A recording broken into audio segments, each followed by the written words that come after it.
Hello students, हम पढ़ने जा रहे हैं क्लास 7 की एनसीईआरटी की साइंस का first chapter nutrition in plants, यानी प्लांट्स में न्यूट्रिशन, पोषक तत्व। इसका हमने half part first video lecture में कवर किया है, जिसमें हमने बेसिक मोड ऑफ न्यूट्रिशन के बारे में पढ़ा है, बेसिकली जिसमें हमने फोटोसिंथेसिस के पार्ट को कवर किया है। अब हम इस वीडियो लेक्चर में अदर मोड ऑफ न्यूट्रिशन पढ़ेंगे, वो दूसरे मोड ऑफ न्यूट्रिशन जिसे प्लांट यूज़ करते हैं फोटोसिंथेसिस के अलावा। ठीक है। Other mode of nutrition in plants, दूसरे मोड ऑफ न्यूट्रिशन प्लांट्स में। There are some plants which do not have chlorophyll. कुछ ऐसे भी प्लांट्स होते हैं जिनके पास क्लोरोफिल नहीं होता। हमने पढ़ा था क्लोरोफिल की हेल्प से प्लांट्स फोटोसिंथेसिस के प्रोसेस को कंप्लीट करते हैं। सो कुछ ऐसे प्लांट्स होते हैं जिनके पास क्लोरोफिल नहीं होता। They can not synthesise food, वो अपना खाना खुद से नहीं बना सकते।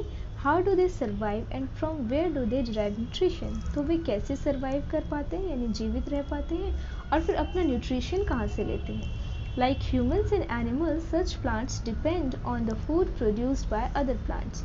ह्यूमन्स एंड एनिमल्स की तरह ये प्लांट भी दूसरे प्लांट्स पर अपने फूड के लिए डिपेंडेंट रहते हैं। और ऐसे प्लांट्स का जो मोड ऑफ न्यूट्रिशन होता है वो हेट्रोट्रॉफिक मोड ऑफ न्यूट्रिशन होता है, क्योंकि ये दूसरे पर डिपेंडेंट होते हैं, एनिमल्स की तरह ही और ह्यूमन्स की तरह ही। हेट्रो मतलब अदर, ट्रफोस मतलब न्यूट्रिशन या फिर नरिशमेंट, अपने भरण पोषण के लिए दूसरे प्लांट्स पर डिपेंड रहते हैं, उनके द्वारा प्रोड्यूस किए गए फूड्स पे। Look at figure 1.5। फिगर 1.5 को देखें। Do you see a yellow wiry branched structure twining around the stem and branches of a tree? तुम यहाँ पर देख पा रहे होगे पीले कलर के तार जैसे स्ट्रक्चर वाला एक ब्रांच्ड ट्री, जो मेन ट्री के स्टेम यानी तने और ब्रांचेस पर ट्विनिंग है, लिपटा हुआ है, यहाँ पर दिख रहा है इस पिक्चर में। येलो कलर का ब्रांच्ड वायरी लाइक एक स्ट्रक्चर है, तार जैसा एक स्ट्रक्चर है जो मेन ट्री की तने पर और शाखाओं में लिपटा हुआ है। This is a plant called cuscuta या अमरबेल।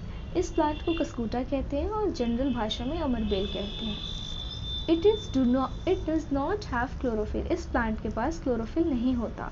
It takes readymade food from plant on which it climbing. ये वो बना बनाया फूड का इस्तेमाल करता है जिस प्लांट पर ये रह रहा है और जो उसके द्वारा बनाया गया है, जिस प्लांट पे ये क्लाइंब कर रहा है, चढ़ा हुआ है। The plant on which it is climb is called host. जिस प्लांट पे ये क्लाइंब करता है और जिसके बनाए गए फूड का इस्तेमाल करते हैं, उस प्लांट को हॉस्ट कहते हैं।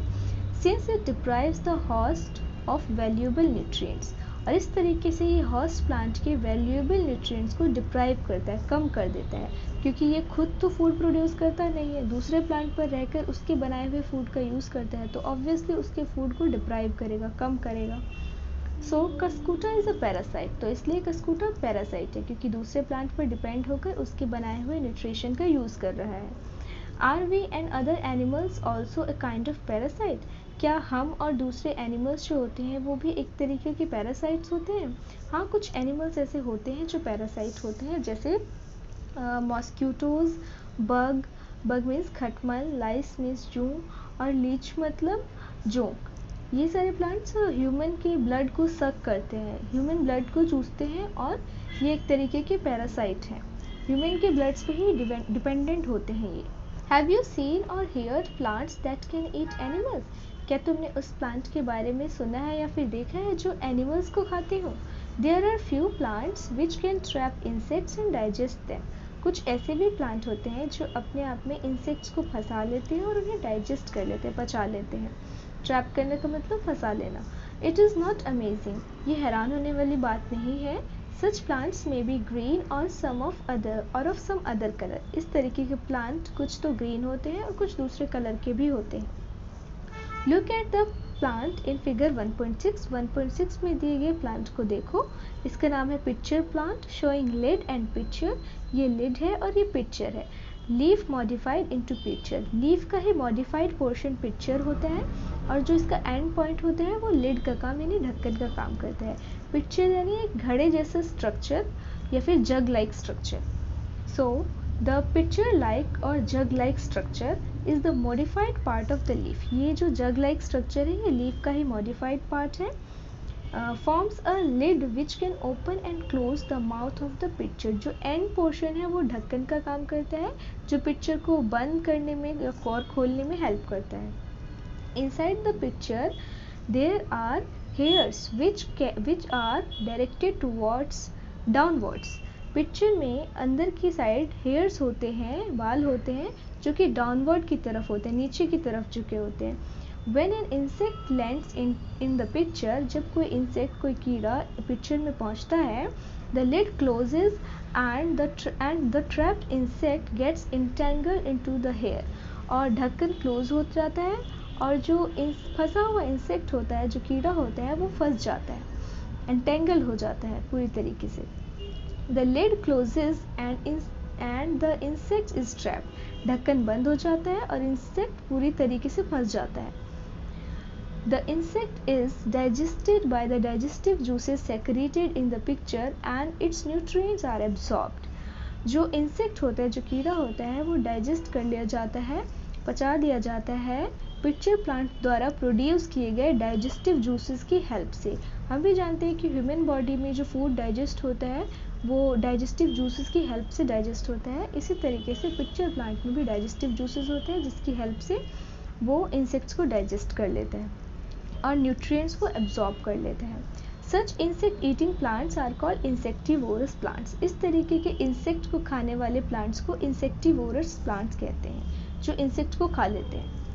Is it possible that such plants do not get all the required nutrients from the soil in which they grow? क्या ऐसा संभव है कि जो इस तरीके के प्लांट्स होते हैं, इनको वो सारे न्यूट्रिएंट्स नहीं मिल पाते जिनकी इन्हें ज़रूरत होती है इनकी सॉइल से, जिस सॉइल में ये ग्रो करते हैं? हाँ, ऐसा ही होता है।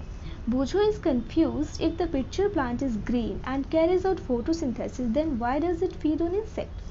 बूझो को इस बात का कंफ्यूजन है कि पिक्चर प्लांट तो ग्रीन होता है, फोटोसिंथेसिस भी करता है, फिर उसे इंसेक्ट खाने की ज़रूरत क्यों पड़ती है? ऐसा इसलिए कि जो पिक्चर प्लांट होता है, जिस तरीके की सॉइल में, स्वैम्पी गीली सॉइल में ग्रो करता है, वहाँ नाइट्रोजन की कमी होती है। तो नाइट्रोजन की हेल्प से ही हमने पढ़ा था प्रोटीन का प्रिपरेशन होता है प्लांट्स में, तो इन्हें प्रोटीन की कमी पड़ जाती है। तो ये प्रोटीन की कमी को पूरा करने के लिए इंसेक्ट्स को ईट करते हैं, जिससे इनकी जो प्रोटीन की डेफिशिएंसी है वो कंप्लीट हो जाती है। नाउ सेप्रोट्रॉप्स, इसके बारे में पढ़ेंगे 1.4। You might have seen packets of mushroom sold in the vegetable market. तुमने अक्सर देखा होगा कि मशरूम के पैकेट्स जो होते हैं सब्जी मंडी में मिलते हैं, इस तरीके से पैक होकर मिलता है। You might have also seen fluffy umbrella-like patches grown in moist soils or rotting wood during rainy season. या नहीं तो तुमने अक्सर ये भी देखा होगा कि एक umbrella-like patches, छतरी जैसा छत्ते वाला एक प्लांट होता है जो कि बरसात के सीज़न में गीली मिट्टी पे ग्रो करता है या फिर सड़ी हुई वुड पे, लकड़ी पे ग्रो करता है। Let us find out what type of nutrients they need to survive and from where they get them. ये फाइंड करने की ज़रूरत है कि ऐसे जो प्लांट्स होते हैं वो किस तरीके की न्यूट्रिएंट्स की इन्हें ज़रूरत होती है और कैसे सर्वाइव करते हैं और ये न्यूट्रिएंट्स लेते कहाँ से हैं। पैकेट्स ऑफ मशरूम इस तरीके से मार्केट में मिलता है। A mushroom growing on a decayed material, यहाँ पर एक मशरूम को शो किया गया है सड़े गले मटीरियल पे ग्रो करता हुआ। Bujo wants to know how these organisms acquire nutrients. बूझो ये जानना चाहता है कि ये ऑर्गेनिजम्स अपना न्यूट्रिएंट्स कैसे पूरा करते हैं। They do not have mouth like animals do. इनके पास ना ही तो मुंह है एनिमल की तरह कि ये खा लेंगे। They are not like green plants, और ना ही ये ग्रीन प्लांट्स की तरह है, as they lack chlorophyll and cannot make food by photosynthesis. क्योंकि ये ग्रीन प्लांट की तरह नहीं है तो ये फोटोसिंथेसिस भी नहीं कर सकते और ना ही अपना फूड बना सकते हैं, as they don't have chlorophyll, क्योंकि इनके पास क्लोरोफिल नहीं है। Activity 1.2, take a piece of bread and moisten it with water. एक ब्रेड का पीस लें और इसे पानी से हल्का गीला कर लें। Leave it in a moist warm place for 2 to 3 days और until fluffy patches appear on them, और इसे मॉइस्ट वार्म प्लेस पर छोड़ दें। हल्के गीले और गर्म जगह पे छोड़ दें 2 से 3 दिन के लिए, तब तक छोड़ दें जब तक उस पर फ्लफी पैचेस नहीं दिखने लग जाए, यानी सॉफ्ट धब्बेदार कुछ धब्बे ना नज़र आने लग जाए उस पर। अक्सर जब हम ऐसा छोड़ते हैं तो कुछ काले या डार्क हरे रंग के धब्बे नज़र आने लगते हैं, जिसे हम जनरली फफूंदी कहते हैं। What is the colour of these patches? Colour क्या होगा इन पैचेस का, अक्सर काला या फिर डार्क ग्रीन होता है। Observe the patches under a microscope और अ मैग्नीफाइंग ग्लास। इन पैचेस को माइक्रोस्कोप में देखें या फिर मैग्नीफाइंग ग्लास में देखें, क्योंकि इसका जो क्लैरिफिकेशन होता है हमें नॉर्मल आई से नहीं दिख पाता है, इसे या तो माइक्रोस्कोप से देखा जाता है या फिर मैग्नीफाइंग ग्लास जो जूम करके दिखाए चीज़ों को उससे देखा जाता है। Write down your observation in your notebook. अपनी नोटबुक में जो तुमने देखा है उसका ऑब्जर्वेशन लिखें। You will see cotton like threads spread on the piece of bread. अगर तुम माइक्रोस्कोप से देखोगे या फिर मैग्नीफाइंग ग्लास से देखोगे तो उस पर तुम कॉटन लाइक स्प्रेड्स नज़र आएंगे, कॉटन के जैसे धागे की तरह कोई एक बनावट नज़र आएगी ब्रेड पर। ठीक है, जो कॉटन लाइक स्ट्रक्चर नज़र आएगा इस तरीके का, These organisms are called fungi। ऐसे organisms को fungi कहते हैं, fungus। They have a different mode of nutrition। इनका एक nutrition का अलग सा तरीका है। They absorb the nutrients from the bread। जो ये फंगस है ये अपना न्यूट्रिशन वहाँ से ऑब्टेन करता है जहाँ पे ये ग्रो करते हैं। अब फंगस ब्रेड पे ग्रो कर रहा है तो ये ब्रेड से न्यूट्रिशन लेगा। अब अगर फंगस सड़ी हुई लकड़ी पे ग्रो करता है तो फिर वो न्यूट्रिशन वहाँ से लेता है। This mode of nutrition in which organisms take in nutrients from dead and decaying matter is called saprotrophic nutrition। वो मोड ऑफ न्यूट्रिशन जिसमें जो ऑर्गेनिजम्स होते हैं वो अपना न्यूट्रिएंट, अपने पोषक तत्व डेड एंड डिकेइंग, सड़े गले मैटर पर से लें, उसे सेप्रोट्रॉफिक न्यूट्रिशन कहते हैं। Such organisms with saprotrophic mode of nutrition are called saprotrophs। वो ऑर्गेनिज्म जिनका मोड ऑफ न्यूट्रिशन सेप्रोट्रॉफिक हो उन्हें सेप्रोट्रॉफ्स कहते हैं। जैसे वो ऑर्गेनिज्म जिनका मोड ऑफ न्यूट्रिशन ऑटोट्रॉफिक होता है उन्हें हम ऑटोट्रॉफ्स कहते हैं, उसी तरह इनको भी सेप्रोट्रॉफ्स कहते हैं क्योंकि उनका मोड ऑफ न्यूट्रिशन सेप्रोट्रॉफिक है। Fungi also grow on pickles, leathers, clothes and other articles that are left in hot and humid weather condition for a long time। Fungus ऐसा नहीं है कि ब्रेड पर ही ग्रो करते हैं, उन सभी चीज़ों पर ग्रो करते हैं जिन्हें वेट और ह्यूमिड कंडीशन में छोड़ दिया जाए और थोड़ा गर्मी भी हो मौसम में लंबे टाइम के लिए। जैसे कि पिकल्स अचार में भी ग्रो कर जाता है, लेदर की कोई भी चीज़ में ग्रो कर जाता है, या फिर किसी दूसरे आर्टिकल पे जिसे हम हॉट एंड ह्यूमिड वेदर में छोड़ दें जहाँ पे थोड़ी गर्मी भी हो और थोड़ा गीलापन भी हो लंबे समय के लिए यदि छोड़ दें तो। During the rainy season they spoil many things. बरसात के समय में ऐसा अक्सर होता है कि बहुत सारी चीज़ें फंगस की वजह से ख़राब हो जाती हैं। Ask your parents about the menace of fungus in your house. अपने पेरेंट्स से पूछें फंगस के मेनेंस यानी जो खतरे हुए फंगस तुम्हारे घर में उसके बारे में। The fungal spores are generally present in the air. जो फंगल स्पोर्स यानी फंगस की जो छोटे सीड्स होते हैं वो जनरली एटमॉस्फेयर में प्रेजेंट होते हैं, एनवायरनमेंट में प्रेजेंट होते हैं, लेकिन ये तब ग्रो करते हैं जब इन्हें सूटेबल कंडीशन मिलती है। When they land on wet and warm things they germinate and grow. जब उन्हें वेट और वार्म कंडीशन मिलती है तब वे जर्मिनेट कर जाते हैं यानी ग्रो कर जाते हैं। अब पहेली पूछ रही है, Paheli is keen to know whether her beautiful shoes which she wore on special occasions were spoiled by fungi during the rainy season. इसके कोई ब्यूटीफुल पेयर ऑफ शूज़ होंगे जिसे इसने स्पेशल किसी फंक्शन या ओकेजन पे मौके पे पहना होगा, वो क्या फंगई यानी फंगस से ख़राब कर दिए गए रेनी सीजन में। She wants to know how fungi appear suddenly during the rainy season. वो ये जानना चाहती है कि रेनी सीजन में अचानक से फंजाई कैसे अपीयर कर जाते हैं। ऐसा इसलिए क्योंकि रेनी सीजन में टेम्परेचर भी थोड़ा हॉट होता है और वेटनेस भी होती है, गीलापन भी होता है एटमॉस्फेयर में, इसीलिए ऐसा हो पाता है। Now Bujo says once his grandfather told him that his wheat fields were spoiled by a fungus। बूझो कह रहा है कि उसके ग्रैंडफादर ने एक बार उसे कहा कि उनकी व्हीट की फील्ड यानी गेहूं की खेती एक बार खराब हो गई फंगस की वजह से। He wants to know if fungi cause disease also। वो ये जानना चाहता है क्या फंजाई से बीमारियां भी होती हैं। हाँ, प्लांट्स में बहुत सारी बीमारी फंजाई से होती है। पहेली told him that many fungi like yeast and mushrooms are useful। पहेली बता रही है कि बहुत सारे ऐसे फंजाई होते हैं जैसे yeast and mushroom, वो यूज़फुल होते हैं, वो जिसे हम अपने खाने में यूज़ करते हैं। But some fungi causes disease in plants. लेकिन कुछ फंजाई ऐसे होते हैं जिनसे प्लांट्स और एनिमल्स में डिजीज़ होती है, इंक्लूडिंग ह्यूमंस को भी कुछ फंगल डिजीज़ हो जाती हैं। Some fungi are also used as medicine. कुछ फंजाई की एज अ मेडिसिन भी ज़रूरत पड़ती है, दवाइयों में भी इस्तेमाल होता है। So wet and warm things they germinate and grow. तो जो फंगल स्पोर्स एटमॉस्फेयर में प्रेजेंट होते हैं, जब उन्हें वेट एंड वार्म कंडीशन मिलती है तब वे जर्मिनेट कर जाते हैं और उग जाते हैं और फिर ग्रो कर जाते हैं। Now can you figure out how we can protect our things from getting spoil. अब तुम ये ढूंढो, ये पता लगाओ कि हम अपनी चीज़ों को खराब होने से कैसे बचाएं फंगस से। Some organisms live together and share both shelter and nutrients.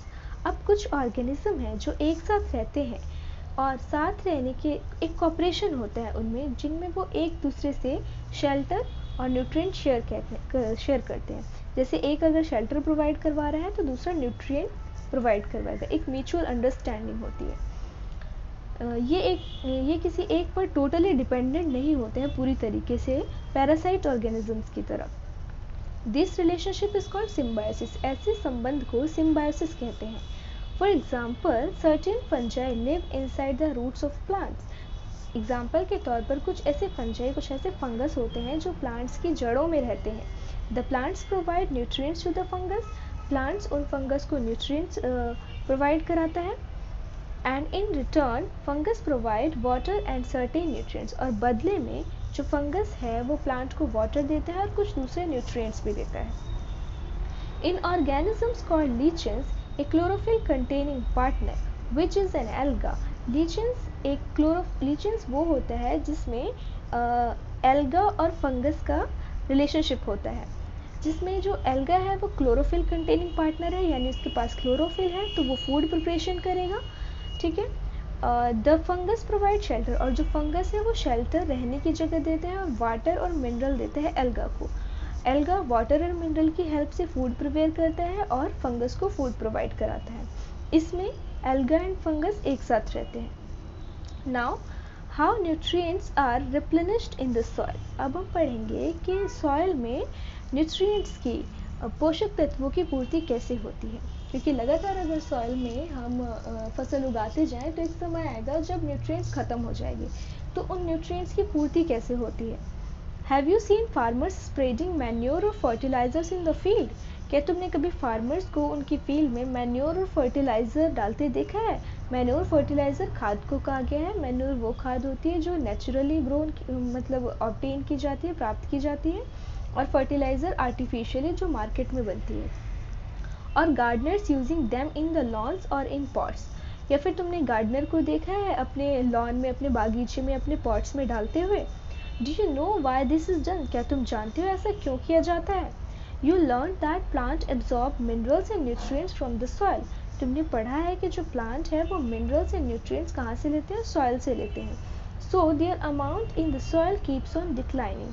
तो जो अमाउंट ऑफ न्यूट्रिएंट्स है सॉइल में वो लगातार कम होता जाता है, क्योंकि प्लांट्स उसे ले रहे हैं अपनी ग्रोथ के लिए। Fertilisers and manures contain nutrients such as nitrogen, potassium and phosphorus. Fertiliser और मैन्योर में जो न्यूट्रिएंट्स होते हैं वो मेनली नाइट्रोजन, पोटेशियम और फॉस्फोरस होते हैं। These nutrients needs to be added from time to time to enrich the soil. In nutrients की सॉइल को ज़रूरत होती है टाइम टू टाइम, समय समय पर, जिससे सॉइल में पोषक तत्व की पूर्ति की जा सके। We can grow plants and keep them healthy if we can fulfill nutrient requirement of plants. हम प्लांट्स को तभी अच्छे से ग्रो कर सकते हैं और उसे हेल्दी कर सकते हैं यदि हम उसकी न्यूट्रिएंट की ज़रूरत जो है, रिक्वायरमेंट जो है, उसको पूरी कर सकें टाइम टू टाइम पे। Usually crop plants absorb a lot of nitrogen and the soil becomes deficient in nitrogen. अक्सर जो क्रॉप प्लांट होता है, फसल होती है, वो बहुत सारे नाइट्रोजन का यूज़ कर लेती है, जिसकी वजह से सॉइल में, ज़मीन में नाइट्रोजन की कमी हो जाती है। You learned that the nitrogen gas is available plenty in the air. तुमने ये पढ़ा है कि नाइट्रोजन गैस जो है वो बहुत ही भरपूर मात्रा में हमारे एटमॉस्फेयर में प्रेजेंट है, एयर में प्रेजेंट है, 78% है। Plants cannot use it in the manner they can use carbon dioxide. Plants nitrogen को उस तरीके से नहीं यूज़ कर सकते जिस तरीके से वे कार्बन डाइऑक्साइड डायरेक्टली यूज़ कर लेते हैं। They need nitrogen in a soluble form. उन्हें नाइट्रोजन सॉल्यूबल फॉर्म में चाहिए होता है, घुलनशील फॉर्म में चाहिए होता है। The bacterium called rhizobium can take atmospheric nitrogen and convert it into a usable form. एक बैक्टीरिया होता है जिसे राइजोबियम कहते हैं, वो एटमॉस्फेरिक नाइट्रोजन को यूजेबल फॉर्म में कन्वर्ट करता है, उस फॉर्म में कन्वर्ट करता है जिस फॉर्म में प्लांट्स को यूज़ करने की ज़रूरत होती है। But rhizobium can not make its own food, लेकिन राइजोबियम अपना खाना खुद से नहीं बना पाता। So it is often lives in the roots of the gram, peas, moongs and beans. तो ये अक्सरतर प्लांट्स की जड़ों में होता है, जैसे कि ग्राम, चने, मटर, मूंग और बीन्स, इन सब की जड़ों में होता है। एंड अदर लेग्यूम्स, दूसरे दलहन किस्म के प्लांट में यानी दाल की वैरायटी वाले प्लांट्स में प्रेजेंट होता है। एंड प्रोवाइड्स देम नाइट्रोजन, और इन प्लांट्स को नाइट्रोजन प्रोवाइड कराता है, एटमॉस्फेरिक नाइट्रोजन को यूजेबल फॉर्म में कन्वर्ट करके। In return the plants provide food and shelter, इसके बदले में प्लांट उन्हें फूड देते हैं जो वो प्रिपेयर करते हैं, और शेल्टर देते हैं, रहने का ठिकाना देते हैं, अपनी रूट्स में रहने की जगह देते हैं टू द बैक्टीरिया, उस बैक्टीरिया को, राइजोबियम को। दे दस हैव अ सिम्बायोटिक रिलेशनशिप, तो इनका रिलेशनशिप कैसा हुआ? सिम्बायोटिक रिलेशनशिप, दोनों एक दूसरे पर डिपेंडेंट हैं, एक दूसरे की ज़रूरत को पूरा करने के लिए। This association is of great significance for the farmers, जो ये संबंध है ये फार्मर्स के लिए बहुत ही फ़ायदेमंद है, सिग्निफिकेंट है। They can reduce the use of nitrogen fertiliser where leguminous plants are grown, वे जो फार्मर्स होते हैं, ऐसे प्लांट्स जो ग्रो किए जाते हैं लेग्यूमिनियस प्लांट्स, उसमें नाइट्रोजिनस फर्टिलाइज़र के यूज़ को कम कर सकते हैं। Most of the pulses dals are obtain from leguminous plants, ज़्यादातर जो दालें होती हैं वो लेग्यूमिनियस प्लांट्स से ही मिलती हैं। इन दिस चैप्टर, ना कंक्लूजन पे आते हैं। In this chapter you learn that most of the plants are autotrophs, इस चैप्टर में तुमने क्या पढ़ा कि जो ज़्यादातर प्लांट्स होते हैं वो ऑटोट्रॉप्स होते हैं, यानी अपना खाना खुद से बनाते हैं। Only a few plants are parasitic और सेप्रोट्रॉपिक, केवल कुछ ही ऐसे प्लांट होते हैं जो पैरासाइटिक होते हैं जैसे अमरबेल, और कुछ ऐसे होते हैं जो सेप्रोट्रॉपिक होते हैं। They derive nutrition from other organisms, वे अपना न्यूट्रिशन दूसरे ऑर्गेनिज्म से ड्राइव करते हैं। All animals are categorized as heterotrophs since they depend on plants and other animals for food. जितने भी जानवर होते हैं वो heterotrophs में आते हैं क्योंकि वो अपने फूड्स के लिए प्लांट्स पर या फिर दूसरे एनिमल्स पर डिपेंडेंट होते हैं। Can we say that the insectivorous plants are partial heterotrophs? क्या तुम ऐसा कह सकते हो कि जो इंसेक्टिवोरस प्लांट है, लाइक पिक्चर प्लांट है, वो पार्शियल हेटेरोट्रॉफ होता है, यानी आधा हेटेरोट्रॉफ भी होता है? Yes, it is true. यहाँ पर कुछ कीवर्ड्स हैं, जैसे ऑटोट्रॉफिक, जो अपना खाना खुद से बनाते हो। क्लोरोफिल, एक ग्रीन कलर पिगमेंट होता है जो लीव्स पे प्रेजेंस होता है, जो कि सनलाइट को ट्रैप करने में, एक्सट्रैक्ट करने में हेल्प करता है। हेटेरोट्रॉफ्स वो मोड ऑफ न्यूट्रिशन होता है जिसमें जो हेटेरोट्रॉफिक मोड ऑफ न्यूट्रिशन होता है जो दूसरे पे डिपेंडेंट होते हैं फूड के लिए। होस्ट वो होता है जिस पर पैरासाइट, यानी वो प्लांट जो अपना फूड खुद से नहीं बना सकता, दूसरे प्लांट पर जिस पर डिपेंड होता है वो होस्ट होता है। इंसेक्टिवोरस प्लांट वो होते हैं जो इंसेक्ट पे फीड करते हैं, यानी इंसेक्ट को खाते हैं। न्यूट्रिएंट बॉडी की ग्रोथ एंड डेवलपमेंट के लिए बहुत ही नेसेसरी होता है, like carbon dioxide, protein, vitamin, minerals. Nutrition भी एक प्रोसेस है जिसके थ्रू हम इन सारे न्यूट्रिएंट को बॉडी में लेते हैं और जिससे ग्रोथ होती है बॉडी की। पैरासाइट वो होता है जो दूसरे ऑर्गेनिज्म पे अपनी ग्रोथ के लिए डिपेंडेंट होता है लेकिन अपना कुछ नहीं करता। फोटोसिंथेसिस एक प्रोसेस है जिसके थ्रू प्लांट्स अपना फूड प्रिपेयर करते हैं सनलाइट की प्रेजेंस में, water, carbon dioxide and minerals का यूज़ करके। सेप्रोट्रॉप्स वो होते हैं जो डेड डिकेइंग मैटर पे, सड़े गले मैटर पर ग्रो करते हैं और वहीं से अपना न्यूट्रिशन लेते हैं। और सेप्रोट्रॉफिक भी वही मोड ऑफ न्यूट्रिशन होता है जिसमें जो प्लांट होता है वो सड़ी गली डेड डिकेइंग मैटर पर ग्रो कर जाता है। स्टोमेटा वो होता है जो लीव्स पे पोर्स होते हैं, छोटे छोटे छेद होते हैं जिसके थ्रू लीव्स गैसेस एक्सचेंज करती है और ट्रांसपिरेशन करती है।